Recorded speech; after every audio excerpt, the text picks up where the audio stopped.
ও আমারও ছেলে বাবা। তৌকির ইসলাম সাগর বাংলাদেশ বিমান বাহিনীর এক সাহসী সৈনিক, একজন পাইলট, একজন স্বামী, একজন সন্তান, একজন স্বপ্ন দেখা তরুণ। স্বপ্ন দেখত আকাশ রক্ষা করার। একদিন সে আকাশে হারিয়ে যাবে, সে কি জানতো? তৌকির মাত্র 1 বছর হলো বিয়ে করেছিল। নতুন বউয়ের হাসি তখন তার ছোট ঘরের প্রত্যেকটি কোনায় মেখেছিল। তাদের একসঙ্গে ছুটি কাটানো হয়নি, ঘোরা হয়নি, পাহাড় দেখা হয়নি, সমুদ্র দেখা হয়নি। তৌকির বলেছিল, প্রশিক্ষণ শেষ হলে আমরা ঘুরতে যাব, তোমাকে আকাশ দেখাবো। কিসের আকাশ? যে আকাশ সে রক্ষা করত, সে আকাশে একদিন তাকে কেড়ে নিল।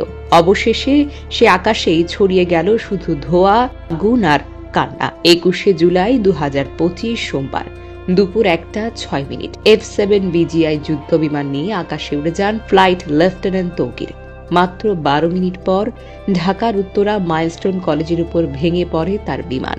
ধ্বস্ত হয় স্কুলের একটা দোতলা ভবন। শত শত শিশু বসেছিল ক্লাসে। তারা জানতো না একটা ঝাঁকুনি, একটা বিস্ফোরণ, তাদের জীবন, তাদের স্বপ্ন, তাদের শৈশব একেবারে ভেঙে পড়বে। তৌকির জানতেন, তিনি একটা বোতাম চাপলেই তো হয়, প্যারাশুট খুলে নিরাপদে বেরিয়ে আসতে পারতেন।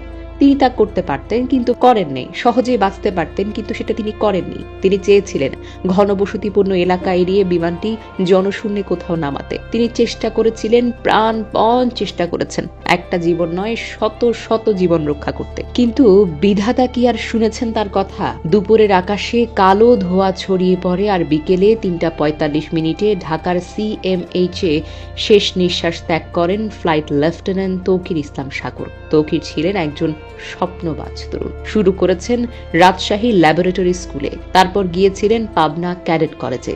দেশের জন্য নিজেকে উৎসর্গ করতে চেয়েছেন বলেই বেছে নিয়েছিলেন বাংলাদেশ বিমান বাহিনীকে। তার পরিবার রাজশাহীর সপুরায় থাকে। মা, বাবা, ভাই, বোন, বোন জামাই সবাই জানতেন সাগর আজ প্রথমবারের মতো একা প্রশিক্ষণ ফ্লাইটে যাচ্ছেন। তারা গর্বিত ছিলেন, উচ্ছ্বাসিত ছিলেন। কয়েক ঘন্টার মধ্যে সেই গর্ব, সে উচ্ছ্বাস ভেঙে গিয়ে তছনছ হয়ে গেল। হেলিকপ্টার করে ঢাকায় আসার সময় তারা জানতেন না তাদের সাগর আর জীবিত নেই। এই মৃত্যু কেবল এক দুর্ঘটনা, নাকি আমাদের অব্যবস্থা, অবহেলা আর ভাঙা প্রোটোকলের প্রতিচ্ছবি? একজন পাইলট যিনি চাইলেই বেরিয়ে আসতে পারতেন প্যারাশুটে, তবু সবার প্রাণ বাঁচাতে নিজের জীবন দিলেন। রাষ্ট্র কি তাকে তার প্রাপ্য সম্মান দিয়েছে? এই দায়টা কার বলুন তো? যন্ত্রপাতির রক্ষণাবেক্ষণ কি সঠিকভাবে হয়? প্রশিক্ষণের রুট কেন স্কুলের মাথার উপর দিয়ে পড়ে? কে নেবে দায়? প্রশ্ন জমে, কান্না বাড়ে, লাশ পড়ে। তারপর আমরা ভুলে যাই। মরলে খবর, বাঁচলে ইতিহাস। এটাই হলো আমাদের সংস্কৃতি। তৌকির ইসলাম সাগর